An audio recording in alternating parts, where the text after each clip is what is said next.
This is the best moments of the BBQ Central Show in 10 minutes or less. Ever wish you could re-listen to your favorite interview or segment?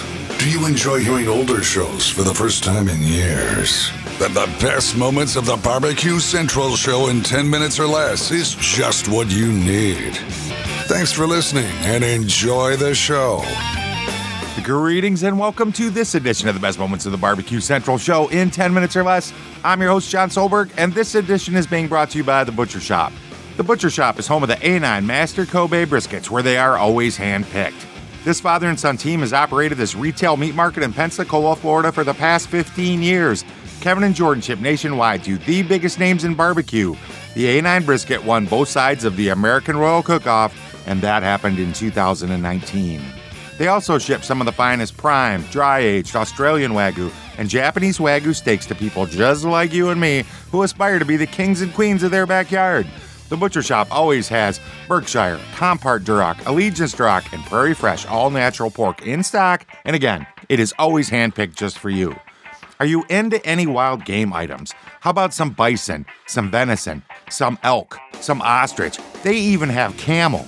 Have you been searching for those 10 to 12 pound boneless turkey breasts featured on How to Barbecue Right? The Butcher Shop has them in stock and they're ready to ship to you today. So whether you're looking for the best competition, briskets, ribs, or pork butts, or you just want to have a better option to cook at home, give the Butcher Shop a call. 850-458-8782. That's 850-458-8782. You can also get a hold of them over on Facebook, facebook.com/thebutchershop. Shop is spelled SHOPPE. Mention the Barbecue Central Show and you're going to save 10% off your entire order. The Butcher Shop, home of the A9 brisket. And here's what's going on today. From September the 2nd, 2014, the Good Doctor is in to catch up with Greg. Let's jump right into Ray Lampe and Greg Rempe from September the 2nd, 2014. All right, so let's go right into the questions here. And, of course, my email is not firing up as I figured it would when it counts. This one is from Blake Moody, and he's like, Greg, I have a question for Ray on the show tonight. I'm sure Ray has been to hundreds, maybe thousands, of barbecue joints. What is his impression of barbecue cooked on a wood-burning pit versus a gas oven, for instance, Southern Pride or Old Hickory or, something like that?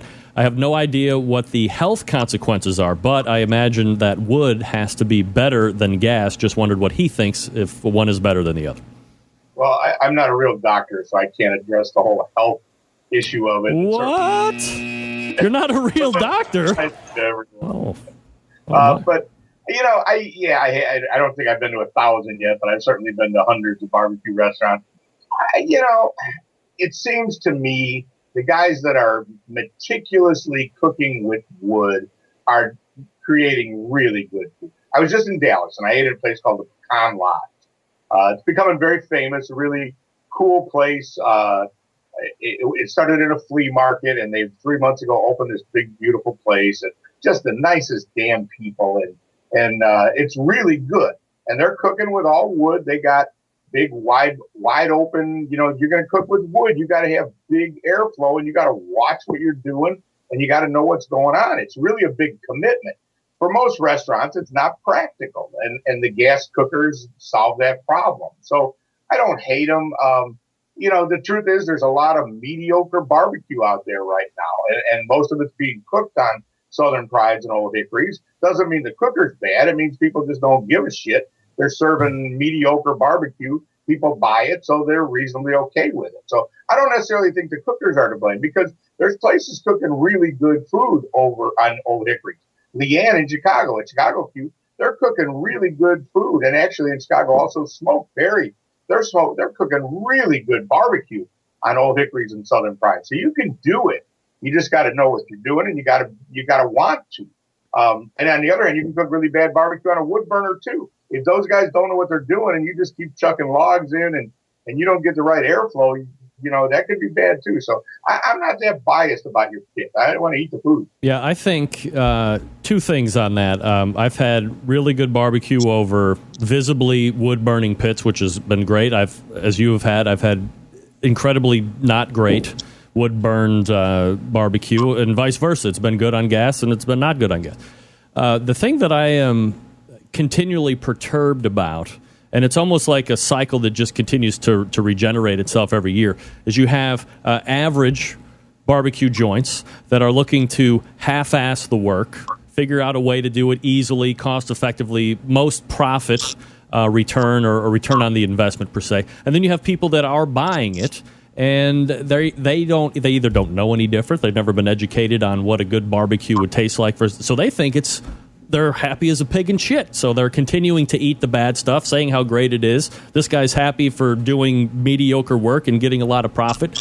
It's almost like ribs in the general consuming public. If it falls off the bone, if it's meat soup, that's the best rib I've ever had, and it's just not the case. And it doesn't seem to find a way to resolve itself.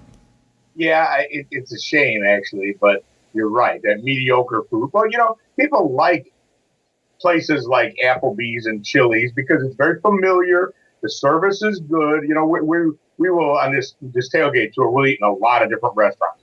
And Beth, who travels with me, and Gail are they're foodies too. So we will go find. I mean, we ate everything from Papa Dough to gas station tacos that somebody told us about this week, and we'll do that. And we will find good food and bad food in both places. But what you'll find is the chain restaurants. The service is tight. Everything looks the same. The bathroom's in the same place. And people like that stuff. It's a shame, but they like that mediocre kind of, when you go to these funky barbecue restaurants, you got to wait in line, or eating tacos at the gas station it's almost like risky business. You might get sick, but I'm up for that adventure. A lot of people are not. They just want that, 3/4 effort and they're happy with it. And I hate to see it crawling into barbecue, but it's certainly there. In regards to the waiting and the line stuff, and it really seems to be most prevalent, or at least you hear about it more in the Texas area, especially in Austin. You get to Franklin's or some of these other places. Have you eaten at Franklin's barbecue, Ray? I haven't had a chance. No, I look forward to going. Everybody I know that's ever been there says the food really is that good. Now, it's a fucking brisket. How good can it be? I don't know. You don't want to miss the rest of this one. So make sure you head over to thebbqcentralshow.com, hit the link in the show notes, go listen to this complete episode, drop me an email, let me know what you think. John, Jon, John at thebbqcentralshow.com. Head on over to The Butcher Shop on their Facebook page, facebook.com/thebutchershop. Shop is spelled SHOPPE. Make sure you mention the Barbecue Central Show, and you are going to save 10% off your entire order of high-quality meat products shipped right to you. The Butcher Shop, home of the A9 brisket. And until next time on the best moments of the Barbecue Central Show in 10 minutes or less, I'm your host, Jon Solberg, and I look forward to talking to you again soon.